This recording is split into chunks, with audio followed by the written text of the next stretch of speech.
was not shocked. I wasn't surprised. You know, you would hope that one time would be enough. I can't believe this is happening again. I'm a high school student named Cooper Driscoll, and I recently interviewed some teachers and a principal from local school districts about the recent elementary school shooting in Uvalde, Texas. This is Bonnie Mascio, a global history teacher at New Paltz High School. So I had a baseball game that day at the middle school.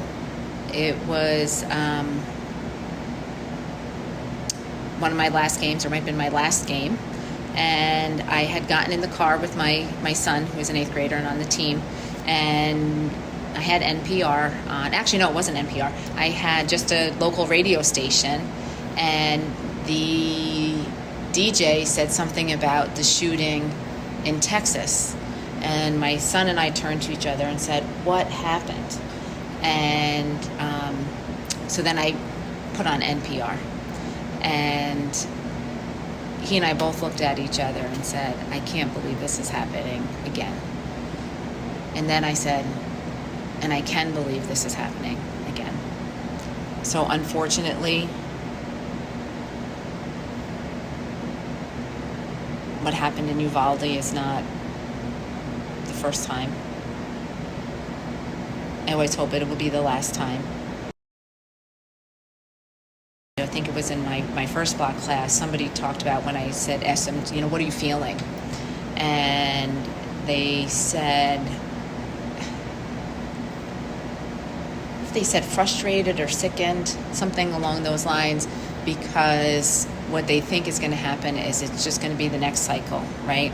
That there's going to be outrage and sadness and activism and media attention and politicians speaking and tears and so on, and then the media coverage will end, the politicians will stop talking, your fear level goes down, your anger and your sadness goes down, and we don't think about it until it happens again, and that it just seems that there's cycle of this.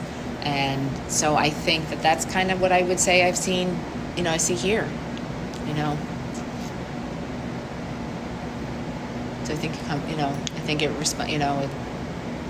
as soon as here respond is kind of parallel to what we see in the country.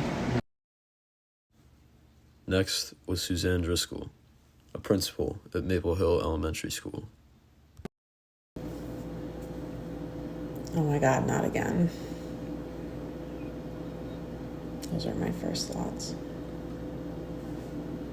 I was listening a little bit to things on the news about what had happened, but I had to turn it off because it was too, that's every principal's nightmare, to think about that happening at your school. So I was emotional about it. But, I can't bring that into work. I have to be the one that is being strong. You would hope that one time would be enough. It was just, I think, as tragic and sad and heartbreaking to think of all those young children, just go to school one morning, and it's just hard to fathom that people want to hurt young children. I can't believe we let this happen a second time. And now the fear is, are we going to let it happen a third time and a fourth time?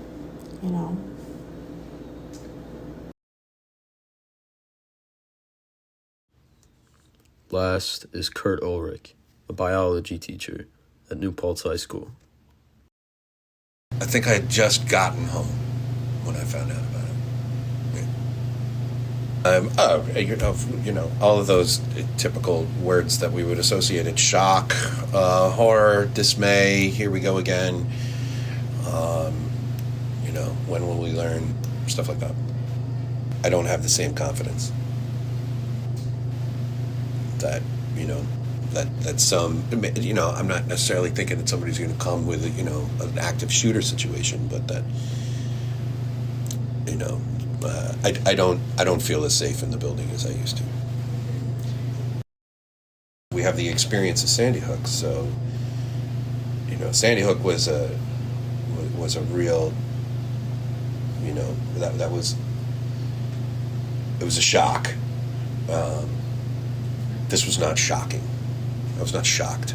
I wasn't surprised. I mean, I was surprised, but I wasn't surprised. You know what I mean? It was like, well, that makes sense. Which is terrible. Which is like, I shouldn't. That is shocking, right? That I, speaking for myself, that I'm now at a point where I'm not surprised by a mass shooting in a school. That in and of itself is shocking.